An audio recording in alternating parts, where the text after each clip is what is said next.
yang luar biasa di dalam Tuhan. Sebelum kita merenungkan firman Tuhan, mari terlebih dahulu kita berdoa. Bapa yang baik, terima kasih untuk siang hari ini. Kami mau dengarkan isi hati-Mu, kami mau belajar. Kiranya firman Tuhan ini menjadi kekuatan bagi kami semua yang mendengarkan. Urapi hamba-Mu yang tidak ada apa-apanya untuk menyampaikan isi hati-Mu ini. Terima kasih Bapakku yang baik, di dalam nama Tuhan Yesus Kristus. Haleluya. Amin. Ya, kembali shalom buat ibu-ibu semua. Kesempatan siang hari ini kita akan belajar tentang seorang hamba perempuan yang bernama Rode. Jadi judul pada firman Tuhan kali ini judulnya adalah Rode. Nah, pernah nggak saudara di dalam Alkitab pernah dengar nama Rode ini? Karena dalam satu Alkitab Perjanjian Lama, Perjanjian Baru, nama Rode muncul cuma satu kali. Ada di Kisah Para Rasul 12 ayat yang ke-13. Kenapa nama Rode ini bisa tertulis? Nah, penulisnya Lukas yang menulis Kisah Para Rasul itu pasti punya maksud tertentu kenapa nama Rode bisa muncul, bisa ditulis oleh Lukas. Seringkali yang ditulis adalah nama-nama perempuan yang cukup terkenal, misalnya Maria ibunya Yesus, atau Maria Marta, sahabatnya Tuhan Yesus, atau Maria Magdalena, dan nama-nama wanita yang lain. Tetapi nama Rode ini nama yang cukup unik karena ini nama seorang hamba perempuan, budak perempuan. Sampai tercatat dan dibaca oleh miliaran banyak orang membaca kisah ini. Ya, supaya lebih jelas kita akan baca di dalam Kisah Para Rasul 12 ayat yang ke-12. Dan setelah berpikir sebentar, pergilah ia ini Petrus maksudnya, ke rumah Maria, ibu Yohanes yang disebut juga Markus. Di situ banyak orang berkumpul dan berdoa. Kalau ibu-ibu baca di Kisah Para Rasul 12 mulai ayat yang pertama, di situ diceritakan bahwa Petrus itu sedang dipenjara. Ketika Petrus sedang dipenjara, itu Yakobus itu sudah dipotong, sudah dipenggal oleh Herodes. Nah, ketika Yakobus itu dibunuh, itu orang Yahudi sangat sukacita sekali. Nah, makanya keesokan harinya ada kemungkinan Petrus itu juga akan mengalami hal yang sama, akan dieksekusi, akan dibunuh. Nah, Petrus saat itu ada di penjara dan dikawal oleh 4 rangkap dari penjaga penjara. Gak ada kemungkinan sebetulnya Petrus itu untuk bisa lolos dari penjara. Tetapi kalau ibu-ibu baca pasal 1 sampai pasal yang ke-11, ternyata malaikat Tuhan menolong Petrus. Jadi Petrus itu bisa keluar dari penjara. Belenggu rantainya semua lepas. Dia keluar, setelah dia keluar dari penjara, Petrus ini baru sadar. Ketika dia sadar, dia mikir gitu. Kenapa saya ada di luar penjara? Saya harus kemana malam-malam ini? Kemudian dia ingatlah akan Maria, ibunya Markus. Markus ini muridnya dari Petrus. Jadi Petrus tuh ingat sama murid-muridnya. Saya harus ke rumahnya Markus, ke rumahnya Maria, ibu Markus ini. Dan singkat cerita, akhirnya Petrus ke rumahnya Markus. Nah, kita lanjut baca. Di Kisah Para Rasul 12 ayat 13. Dan ketika Petrus mengetuk pintu gerbang, datanglah seorang hamba perempuan bernama Rode untuk mengetahui siapa yang mengetuk itu. Di ayat yang selanjutnya 14, Rode terus mengenal suara Petrus, Tetapi karena girangnya, ia tidak membuka pintu gerbang itu dan segera masuk ke dalam untuk memberitahukan bahwa Petrus ada di depan pintu gerbang. Nah, ini agak lucu sebetulnya. Ketika Petrus mengetuk pintu, mungkin dia menyebut dengan suaranya Shalom atau gimana. Nah, si Rode, hamba perempuan ini dengar di balik pintu, oh itu suara Petrus. Rode ini sukacita sekali karena tahu, oh Petrus sudah ada di depan pintu, berarti tidak ada di dalam penjara. Saking gembiranya, Rode ini bukan bukakan pintu tapi masuk ke dalam. Kita lanjutkan dulu ya. Kisah Para Rasul 12 ayat 15, kata mereka kepada perempuan itu, kata murid-murid yang di dalam kepada Rode, engkau mengigau. Tetapi Rode tetap mengatakan bahwa benar bahwa yang di depan itu memang Petrus. Terus murid-muridnya berkata, kata mereka, itu malaikatnya. Artinya, itu mungkin rohnya Petrus, bukan Petrus. Itu mungkin malaikatnya saja, bukan Petrus. Tapi Rode tetap berkeyakinan bahwa yang di luar itu adalah Petrus. Kemudian ayat terakhir 16, tetapi Petrus terus-menerus mengetuk, dan ketika mereka membuka pintu dan melihat Petrus, mereka tercengang-cengang.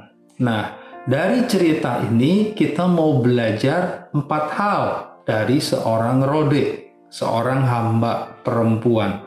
Yang pertama adalah tadi diceritakan Rode mengenal betul suara dari Petrus. Nah, poin yang pertama ini adalah yang harus kita lakukan di dalam kehidupan kita, di dalam kehidupan pelayanan, di dalam WBI. Kita semua harus kenal, harus tahu persis suaranya siapa, suara pemimpin kita. Ketika pemimpin kita memberikan nasihat, memberikan instruksi, memberikan pengarahan, memberikan himbauan, kita harus dengar. Kita harus kenali bahwa ini adalah suara pemimpin kita yang harus kita turuti. Nah, Rode juga seperti itu. Ketika Petrus memberikan mungkin pengajaran-pengajaran, Rode seorang hamba perempuan ini dia dengarkan suara Petrus sehingga dia hafal. Ketika Petrus itu mengetuk pintu, ada suara Petrus, dia langsung hafal. Oh, itu suara Petrus, suara pemimpin saya. Begitu juga dengan jemaat WBI. Kita semua tuh harus hafal suara pemimpin kita. Itu yang pertama yang kita pelajari dari seorang Rode. Terus gimana dengan pemimpin? Nah, berarti sebagai seorang pemimpin, kita juga harus perhatikan sampai ke jemaat paling jauh, paling bawah, paling yang tidak diperhatikan. Seorang pemimpin harus seperti Petrus, memperhatikan sampai ke bawah. Buktinya, Rode seorang hamba bisa mengenal dengan baik Petrus. Jadi seorang pemimpin yang baik, dia dikenal. Bukan cuma pengurusnya aja, tapi sampai ke jemaat. Itu yang pertama. Yang kedua, dari Rode ini kita dapati adalah Rode berempati kepada tuannya, kepada pemimpinnya. Ketika Rode tahu bahwa yang di luar itu Petrus, dia sangat girang, dia sangat sukacita. Jadi pelajaran yang kedua ini adalah seluruh jemaat, seluruh tim harus bersukacita ketika pemimpinnya bersukacita. Demikian juga sebaliknya, ketika pemimpin sedang punya masalah, ketika pemimpin sedang galau mungkin, kita sebagai rekan, sebagai jemaat juga harus tahu, harus ikut peduli, harus ikut perhatian. Nah, itu namanya berempati. Jadi kita tahu persis, walaupun pemimpin kita tidak mengucapkan kata-kata, tapi kita tahu isi hatinya lagi seperti apa. Dia lagi gembira atau dia lagi sedih, kita mesti tahu. Diperlukan hubungan yang dekat antara pemimpin dengan pengurus dan dengan jemaat. Ini hal yang kedua yang penting dari seorang Rode. Dia tahu persis pemimpinnya kondisinya seperti apa. Kemudian yang ketiga, Rode memiliki keyakinan yang tinggi, percaya yang tinggi. Jadi ketika murid-murid Petrus yang lain bilang, kamu mengigau, Petrus sedang dipenjara, nggak mungkin Petrus keluar dari penjara. Tapi Rode yakin betul bahwa yang di luar itu Petrus, bukan yang lain. Jadi seorang kita di dalam pelayanan, kita harus percaya betul kepada siapa yang sedang memimpin kita saat ini. Kepada pemimpin kita harus percaya, kita harus yakin betul. Jangan sampai misalnya kita mendengar isu-isu dari selentingan dari luar yang tidak baik tentang pemimpin kita langsung percaya aja semua itu. Nggak bisa. Kita harus tahu betul pemimpin kita nggak akan melakukan semuanya itu. Itu hanya isu doang, itu hanya kabar yang tidak baik. Nah, kita bisa filter dulu. Pengurus dan jemaat harus bisa filter dulu. Nah, akhirnya kita bisa percaya 100% sama pemimpin kita. Nah, demikian juga buat pemimpin. Ketika pemimpin bisa bertanggung jawab, bisa berintegritas, dia berkata A, dia melakukan A. Dia berkata B, dia melakukan B. Artinya ada kesinkronan di situ. Maka seorang pemimpin seperti ini akan dihormati, akan dipercaya oleh yang ada di bawahnya. Jadi ini penting. Kemudian yang terakhir, ibu-ibu semua, yang keempat adalah Rode berdoa bagi tuannya, bagi pemimpinnya. Tadi di ayat 12, di rumah Maria, ibunya Markus itu, semua murid berdoa. Untuk siapa? Untuk Petrus yang sedang dipenjara supaya selamat. Dan ternyata doa mereka dikabulkan. Saya percaya Rode sebagai hamba perempuan, budak perempuan, dia ikut berdoa buat tuannya. Jadi ketika tuannya sedang punya masalah, dia juga berdoa. Jadi ketika doanya dikabulkan, dia bersuka cita. Nah, pentingnya bagi suatu komunitas, suatu pelayanan seperti WBI, kita bersatu hati di dalam doa.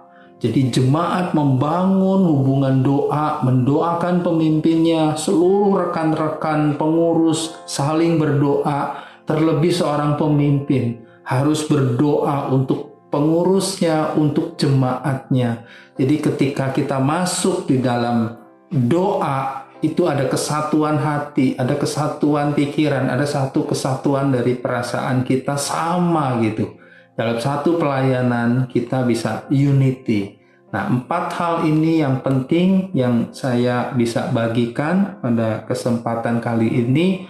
Kiranya kita semua bisa belajar dari seorang Rode, walaupun dia seorang budak perempuan, tapi namanya dicatat oleh Lukas, masuk di dalam kisah para rasul dan dibaca oleh miliaran orang. Itu aja kiranya menjadi berkat buat ibu-ibu semua. Tuhan Yesus memberkati ibu-ibu semua. Kita tutup di dalam doa. Bapak yang baik, terima kasih untuk kesempatan yang Tuhan sudah berikan bagi hamba-Mu untuk menyampaikan isi hati-Mu bagi seluruh ibu-ibu di WBI ini. Kiranya melalui berkat dari seorang Rode, seorang hamba perempuan ini, menjadi berkat buat ibu-ibu semua di dalam pelayanan WBI, di mana ibu-ibu harus terus mengenal suara pemimpin, harus terus untuk berempati kepada pemimpin, juga terus percaya kepada pemimpin, juga terus berdoa kepada pemimpin. Kami yakin dan percaya pelayanan WBI akan semakin dipakai Tuhan untuk memuliakan nama Tuhan.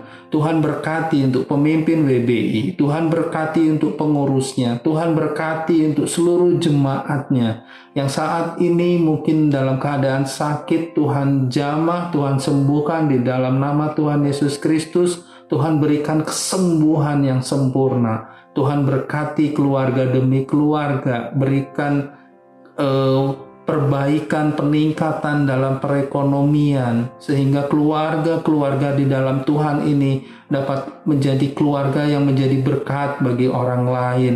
Tuhan berkati untuk semuanya. Di dalam nama Tuhan Yesus Kristus kami mengucap syukur untuk setiap kebaikan Tuhan. Di dalam nama Tuhan Yesus Kristus, haleluya, amin. Tuhan berkati ibu-ibu semua.